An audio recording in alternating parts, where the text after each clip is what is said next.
नमो नमः बच्चों, मैं हेमा धूत एक बार फिर से आप सभी का स्वागत करती हूँ हमारे संस्कृत के इस क्लास में। बच्चों, आज हम करने जा रहे हैं 8वीं कक्षा का संस्कृत विषय से व्याकरण भाग का 11वां पाठ और हमारे पाठ का नाम है अव्यय प्रकरणम। यह जो अव्यय प्रकरणम है हमने 6ठी कक्षा में और 7वीं कक्षा में भी किया है। अव्यय अर्थात हम एज अ प्रीपोजिशन इसे हम यूज करते हैं। प्रीपोजिशन ही नहीं, इसके अलावा भी और कुछ है, काफी कुछ रहता है इसके अंदर। अव्यय हम प्रॉपर जैसे इंग्लिश को हम आइडेंटिफाई करते हैं पार्ट्स ऑफ स्पीच में, वैसे हम यहाँ पे संस्कृत में आइडेंटिफाई नहीं कर पाते हैं। इसमें और भी कई चीजें हैं अव्यय में, तो ये हम इस सेशन में हम जानकारी लेंगे उसके एग्जाम्पल्स के साथ में और सेंटेंसेस के साथ में। कितने अव्यय होते हैं और उन्हें कहाँ कहाँ कैसे इस्तेमाल किए जाते हैं। कुछ अव्यय ऐसे होते हैं जिनके एक से अधिक मतलब निकलते हैं। तो इस तरह से हम अव्यय के बारे में आज और अधिक तरीके से जानेंगे इस 8वीं कक्षा के व्याकरण भाग में, जिसे हम कह रहे हैं अव्यय प्रकरणम। पाठ्यक्रम में निम्न अव्यय पदों का समावेश है। हम जो भी हमने टेक्स्ट बुक पढ़ी है, पाठ्यक्रम पाठ्य पुस्तक जो है, उसमें इन जो यहाँ पे 9 अव्यय दिए हुए हैं, इन अव्ययों का समावेश है, अर्थात ये अव्यय हमारे पाठ्यक्रम पुस्तक में आते हैं। पहला है अलम, दूसरा अंतः, तीसरा बहिः, चौथा अधः, पांचवा उपरि, छठा उच्चय उच्चैः, सातवां निश्चय, आठवां कदापि और 9वां पुनः।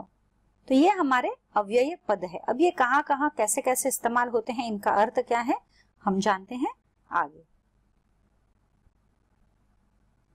इनके अतिरिक्त पाठों में न, च, यदा, कदा, कुत्र, अपि, एव तथा हि, किम, अद्य, ह्यः, श्वः, यदि, तथैव, सः, उभयतः, परितः, सर्वतः, नमः आदि का भी प्रयोग हो सकता है। यानी ये सब भी अव्यय ही कहलाते हैं। यानी ये जो हमने अभी पढ़े 9 अव्यय, उनके अलावा जो पाठों में हमारे आते हैं, जैसे कि न, च, यदा, कदा, कुत्र, अपि, एव तथा, हि, किम, अद्यः, अद्य, ह्यः, ह्यः, श्वः, यदि, तथैव, सः, उभयतः, परितः, सर्वतः, नमः आदि, इन सब का भी प्रयोग हो सकता है। ये सब भी अव्यय के रूप में ही आते हैं। अतः इन सभी अव्ययों का संक्षेप में ज्ञान अत्यावश्यक है। इसीलिए सभी अव्ययों के बारे में हम संक्षेप में ज्ञान लेंगे। प्रश्नवाचक अव्ययों में कदा, कुत्र, क्व, किम का प्रयोग होता है। यहाँ पर हमारे प्रश्नवाचक अव्यय भी है, जिसमें हम कदा, कुत्र, क्व, किम आदि का प्रयोग करते हैं। उपपद विभक्तियों में उभयतः, परितः, उपरि, अधः, सर्वतः, नमः, सः आदि का प्रयोग पहले भी दिखाया जा चुका है, जो हम कर चुके हैं हमारे पाठ्यक्रम में। चतुर्थी में स्वास्ति, स्वाहा का भी उपयोग होता है। ये प्रत्यय 6ठी कक्षा के व्याकरण भाग में हम पढ़ चुके हैं। यत्र, तत्र, कुत्र, अत्र, सर्वत्र, अन्यत्र, यदा, तदा, एकदा, सदा, सर्वदा, च, अपि, अद्य, श्वः, ह्यः, प्रातः, सायं, अहर्निशम्, अधुना एवं कुल। अब हम सबसे आगे पहले बढ़ते हैं अलम की तरफ। अलम क्या है? अलम जो अव्यय है हम इस्तेमाल करते हैं, क्या है? निषेध तथा पर्याप्त 2 अर्थों में प्रयुक्त होता है।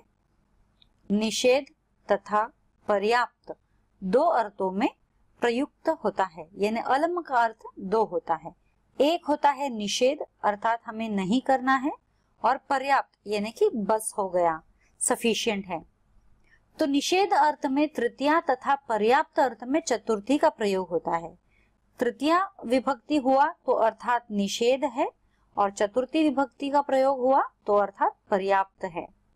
शोर मत करो, झगड़ा मत करो, हंसो मत, क्रोध मत करो इत्यादि वाक्यों में अलम का प्रयोग तृतीया विभक्ति के साथ होता है। यथा अलम कोलाहलेन, अलम विवादेन, अलम हसितेन, अलम क्रोधेन। तो ये जो है तृतीया विभक्ति के साथ जब इस्तेमाल किया जाता है तो अलम का अर्थ होता है निषेध, कि हमें निषेध किया है। पर्याप्त अर्थ में यह पहलवान उस पहलवान के लिए पर्याप्त है, दैट इज मल्लह मल्लायः मल्लाय अलम, दूध पीने के लिए पर्याप्त है, अर्थात दुग्धम पानाय अलम अथवा अलम पातु दुग्धम। तो इस तरह से अलम जो है हमने निषेध और पर्याप्त दोनों ही रूपों में पढ़ा, यह चतुर्थी विभक्ति में आएगा। दूसरा हमारा जो अव्यय है अंतः या बहिः। अंतः अर्थात अंदर और बहिः अर्थात बाहर। अंदर तथा बाहर के लिए क्रमशः अंतः तथा बहिः अव्ययों का प्रयोग होता है। अंत के लिए योग में षष्ठी, यानी अंतः के लिए योग में षष्ठी तथा बहिः के लिए योग में पंचमी होती है। विभक्ति अंतः के लिए षष्ठी और बहिः के लिए पंचमी इस्तेमाल होती है। जैसे सह गृहस्य अंतः प्रविशति, अंतः के लिए षष्ठी स्य है ना, स्य आ गया है षष्ठी विभक्ति। सह गृहात बहिः गच्छति, गृहात आत है पंचमी विभक्ति, बहिः बाहर के साथ में। देवदत्त भवनस्य अंतः विद्यते, देवदत्त भवनस्य अंतः वापस से अंतः है तो स्य आ गया। नटः रंगमंचात बहिः निष्क्रामति, नटः रंगमंचात बहिः निष्क्रामति, तो वापस से रंगमंचात बहिः आ गया है, अर्थात यह पंचमी विभक्ति में इस्तेमाल हुआ है। तो बहुत आसान होता है अव्ययों को देखना, जानना, पहचानना कि किसके साथ क्या कौन सा अव्यय पड़ता है। अब तीसरा जो है ऊपरी या अधः जिसे हम कहते हैं, ऊपरी अर्थात ऊपर, अधः अर्थात नीचे। इसी तरह ऊपर तथा नीचे अर्थों को बताने के लिए ऊपरी तथा अधः का प्रयोग होता है। इनमें षष्ठी विभक्ति का प्रयोग होता है, इनमें षष्ठी विभक्ति का प्रयोग होता है। जैसे वृक्ष के ऊपर पक्षी बैठा है, वृक्ष के नीचे पक्षी बैठा है। इसी तरीके से वृक्षस्य उपरि खगः तिष्ठति, वृक्षस्य अधः खगः तिष्ठति। तो यहाँ पर ऊपरी अर्थात या अधः दोनों भी आया तो भी षष्ठी विभक्ति ही हमारे आते हैं। वृक्षस्य उपरि खगः तिष्ठति, वृक्षस्य अधः खगः तिष्ठति। अब चौथा जो है उच्चैः या निच्चैः, ऊंचा और नीचा बताने के लिए क्रमशः उच्चैः निच्चैः शब्दों का प्रयोग होता है। ऊंचा के लिए उच्चैः, नीचा के लिए निच्चैः। वह ऊंचा बोलता है, सह उच्चैः वदति, वह ऊंचा बोलता है, सह उच्चैः वदति, बोलना अर्थात वदति। पानी नीचे बहता है, जलम निच्चैः वहति, पानी नीचे बहता है, जलम निच्चैः वहति इत्यादि। अगला जो है हमारा कदापि पुनः। कदापि पुनः, कदापि का अर्थ है कभी कभी या बिल्कुल नहीं, और इसके विपरीत पुनः का अर्थ है बार बार। वह मेरे घर कभी नहीं आता, वह मेरे घर बार बार आता है। तो देखिए सह कदापि मम गृहम न आगच्छति, वह मेरे घर कभी नहीं आता, कदापि यानी कभी कभी या कभी भी नहीं। और दूसरा वह मेरे घर बार बार आता है, सह पुनः पुनः मम गृहम आयति, सह पुनः पुनः मम गृहम आयति, तो वह बार बार मेरे घर आता है।